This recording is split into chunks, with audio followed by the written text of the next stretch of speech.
This is Joe Day, and I'm at one of the beaches in Kapa'a on Kauai's east side.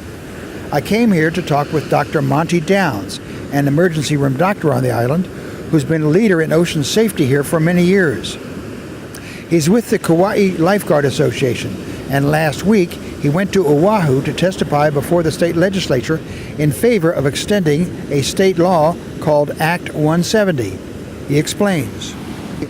When I first started out in this business, people go to beaches and drown at beaches. I didn't know there's county beaches and state beaches, and within state beaches there's state land department beaches and state parks department beaches, and then beaches fronting hotels. It's all different kind of jurisdictions in a sense. I thought a beach is a beach when I started out, but far from it.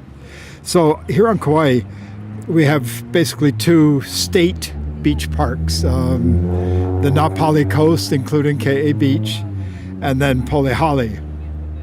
And as you know, we have lifeguards at Ka Beach, which is a wonderful thing. Now, they're county lifeguards and guarding a state beach park. And that's kind of been the issue here for quite a few years. The county was extremely reluctant to, in attorney's language, to expose themselves by guarding property that has nothing to do with the county.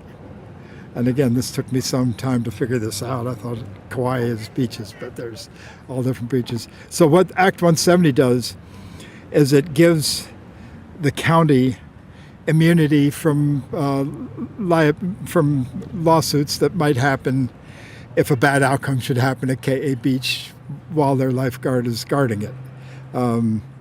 So that's really what it's about. It expires, this Act 170 was set to expire or sunset in June 30th of this year. And it's been on a 5-year sunset. It's our third go around with it. And so we were over there testifying. The mayor was there too, trying to get them to extend the sunset or even eliminate the sunset and have 170 become permanent law. Worst case scenario is the county attorneys that would tell the mayor, Mr. Mayor, you can't have county lifeguards there. The exposure To lawsuits. The exposure to lawsuits, I'm sorry, exactly. The exposure to lawsuits is too great. It's hard. I don't quite buy into that. The having a lifeguard there means people won't drown, and in fact, since we've had a lifeguard there, we've had 0 drownings. We started having a lifeguard there in 2008, and I don't know if you get out there some, but that beach is packed. I mean, to park there, you have to park a half mile away usually if you get there anytime after 9 in the morning. And so worst case scenario, the county would pull the lifeguards off Ka Beach, which would be really a catastrophe for because island people of would Kauai. still go there. It's a state yeah. beach. People would still go there and there'd be no lifeguards. Yeah. Ka in my book is about a 4 or 5 as far as hazards go. There is a deceptive rip current anytime the waves are breaking over the reef, but it's not a horribly hazardous beach. It's a 4 or 5, I would say, but packed with people. So now you've got, we'll say 5 times 100, so it's very high on the hazard rating. Why would the legislature not want to extend Act 170? Yeah, it was interesting being there. There were 41 people testified. 40 were adamantly for Act 170 being made into permanent law or at least extending the sunset. There's one opposing view, and the opposing view is the plaintiff attorney's lobby. And anytime there's any legislation that reduces plaintiff attorneys to have a chance to defend people that feel they have been wronged, the plaintiffs are going to fight it. And they that lobby carries a tremendous amount of weight. In Hawaii legislature, I haven't been around the U.S. government that much, but it kind of, even with 40 for and 1 against, the outcome of the committee was that the sunset was extended, I'm happy to report. So they're going to report it to the full legislature that it be extended. Yes, exactly. This whole issue, it seems to me, raises the question of ocean safety in general on Kauai and the other beaches. Now, what can you tell me about the county beaches? Well, we have... I understand from the fire chief, I talked to him Bob Westerman. He said there are basically 10 manned or staffed county beaches. Actually, 9 because the 10th one is KA, which is the state one. Okay. Yeah. So if there are 10, if there are 9 county beaches not connected with the state, what is the situation in those beaches regarding liability and so forth? Those ones, the county has their own self-insured insurance, basically. So there's no doubt that they will continue to be staffed by you. Oh yeah. No, the county will guard county beaches. The other area I've really tried to figure out a solution to is beaches that are fronting resort hotels, and the most obvious one is really at Kalapaki down by the harbor in Wili Wili. That's a very busy beach in front of the Marriott down there, and a couple drownings. I mean, one person drowned there this year, and another similar. There are a couple in Poipu that are kind of similar and that's a whole nother ball game. That's because for those who may not know, those beaches do not have lifeguards. They do not have lifeguards. Correct. Yeah. Yep. They're not county beaches, so the county again is reluctant to post guards on them. It's not. It's not county property. It's private property. Yeah. State, in a sense, it's state beach up to the high water mark. Right. But the lifeguard tower would have to be above the high water mark, so the lifeguard tower would have to be on private property, and that's been a very, very tough nut to crack. I've gone to the general managers and said, can you post a lifeguard? And their kind of take is, well, hey, listen, we pay an incredible, if you want to see our books, we pay a huge county tax, and we kind of feel the county should want to put lifeguards there. So anyway, I get into this back and forth of. But as it stands now, there are no lifeguards. There are no lifeguards at some very important beaches that, if you're in a satellite with camera looking down on Kauai saying which beaches should have lifeguards, those two would stand out as, oh yeah, for sure. Last year there were a number of drownings, the figure 10, 11, whatever it was, ocean drownings. I guess most of them were ocean drownings. This year, knock on wood, so far there have been none. Is that correct? That's correct. Yeah, the year before we actually had our best year, and ever since I think the best year was the year after Hurricane Iniki, when there were nobody on the island. But we only had 2 drownings in 2012 in the ocean. Last year we actually had 16. Not all in the ocean. A couple were freshwater and stuff. But so it's kind of our worst year. And what accounts if it's able to be said for the disparity between this year so far and last year? It's when you have small numbers. If you're a statistician, when you have small numbers, anything goes. You can average, say you average 10 a year of anything. You can have one year with 1 and the next year with 19. And we've averaged 9 a year, 10 a year for many, many years. And just one year we went below average, and unfortunately the next year we went way above average. I was hoping that year would. And there are no specific reasons for that. It's just chance, really. Yeah, I have a list actually here, Joe, that I was going to show you, the 16 that occurred last year, and I've tried to break down the list into whether they're rip currents. Some of them are 80-year-old men that are snorkeling in very calm water and some reason suck in water, and their heart isn't very good shape, and they die, and that's their day to die, and it so happens they die in water, and that's called a drowning. So a lot of these have underlying medical conditions, and the ones I think that I really like to try and avoid are rip currents, and where because of a lack of education you step into water, get pulled out, and to me those are highly preventable by people knowing what rip currents are and what to do and what not to do in rip currents. So for those who might not know, many of the people who are listening to this probably know about rip currents, but for those who might not know, briefly, what can you tell me about them and how to avoid them and what to do if you're caught? What rip current is, when waves are breaking in, and sometimes the classic one is there's a barrier reef, water breaks in over the reef and comes in. Well, it doesn't come in indefinitely. Some goes back out, and invariably there's a channel in the reef where the water's going back out, and that's a rip current. Now, that's a classic case of, say, at Larson's Beach. And the thing about them is you can walk along this beach and, God, rocky, yeah, I don't want to go on. Whoa, here's a nice sandy place. Here's where it looks like I can go in.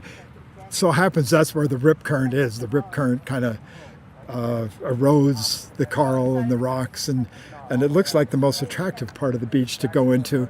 Actually, it's the dangerous part. You can get pulled out. And there's this impression that rip currents suck you way out to sea. Sometimes it's, I would say more often than not, it's just 30 or 40 yards offshore. You get scared. It looks like the shore is receding. So one key is to recognize rip currents, and that's not that easy to do. Now, Honolulu Bay is different. Honolulu, there isn't this barrier reef, but there are places where there's incoming waves and places where there's outgoing rips, and there the lifeguards are really good. They know where they are for sure, and they've got their eyes like a hawk on people that are anywhere near where they know the rips And that's are. when they post the signs telling signs. people, and I've seen them many times down there. Yeah. Yeah, post signs or go to with a bullhorn and say, hey, don't go in there, etc. But so recognize them is not particularly easy. They're easy to see sometimes from a helicopter. You can look down and say, oh, there's the rip, there's the break in the channel. But walking along the beach, not that easy to recognize. The key, if you do get caught in one, is to not panic, and that's easier said than done. You're feel yourself being pulled out to sea. You're over your head. A couple little waves break on you. You gulp a little water, and it happens really fast. And so, the key is, if you do get caught in one, is not to panic. And the ultimate example is surfers themselves.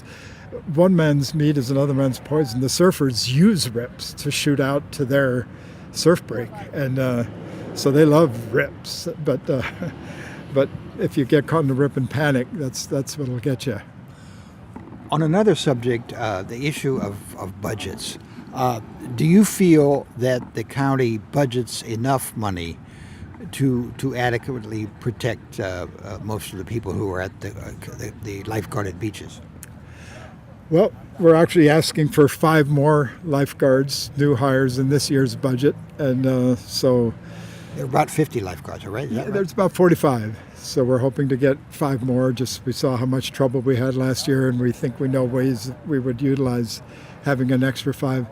There's different ways to answer your question. Actually, per capita population, Kauai County has the highest ocean safety budget in the state of Hawaii. So per capita, we're doing well. We also, unfortunately, have the highest drowning rate in the county, and there's different reasons for that. So In the state, you say? in the state, I'm sorry, thank you. And there's different reasons for that. But so you can look at it both ways. Darn it, we should be spending more money and addressing this problem and making it safer for people. But the other side of it is that we're actually doing pretty darn well, and much better than we were doing 20 years ago, for example. We've come a long way. Last year was a hard year for me. I've been actually working very hard on this issue for about 22 years. And last year was the worst year ever, so that's a little bit of a slap in the face. You're really trying hard to make something better, and all of a sudden you hit your worst year ever. So Well, on another personal note, you are also an emergency room doctor at the hospital here. What relationship is there to your work there and what you've seen there and what you've had to deal with there and your work as the head of the Kauai Lifeguard Association? Well, very, very close relationship. In my testimony yesterday, I said that in my career here, I or my colleagues have seen over 330 drowning victims.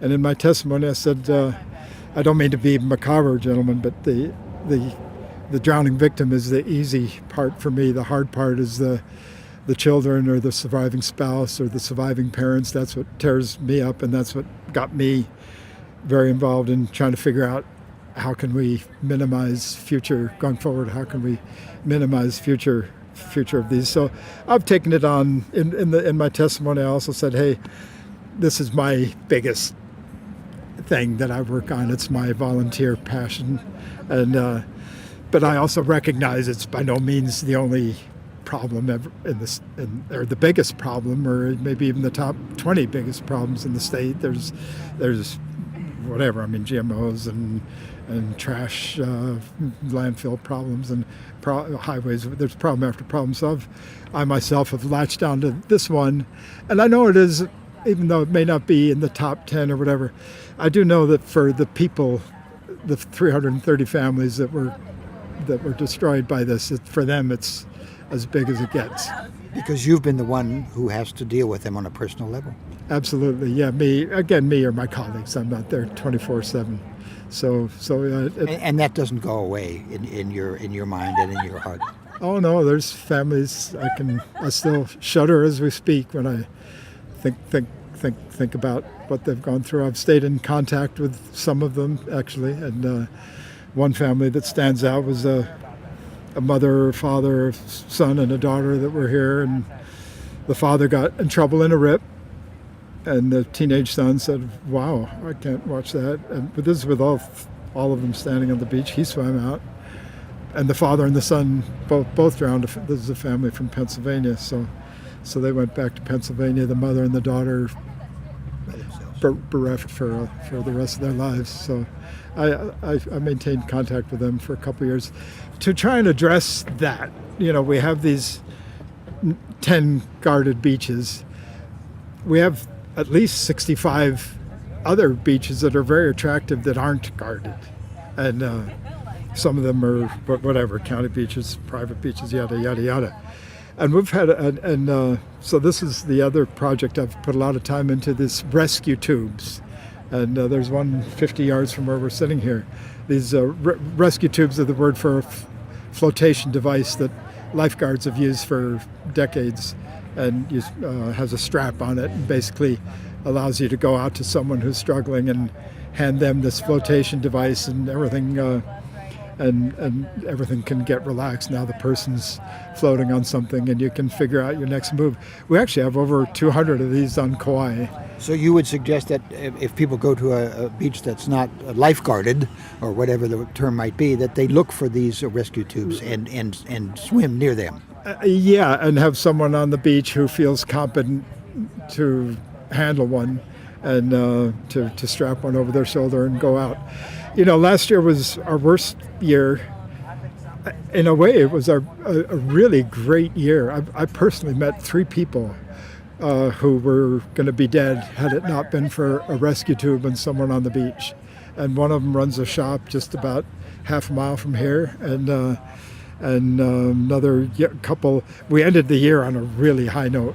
Christmas Eve, a young couple from on their honeymoon were both going to drown, and the man with the rescue tube got to them, and then the lifeguards got to him.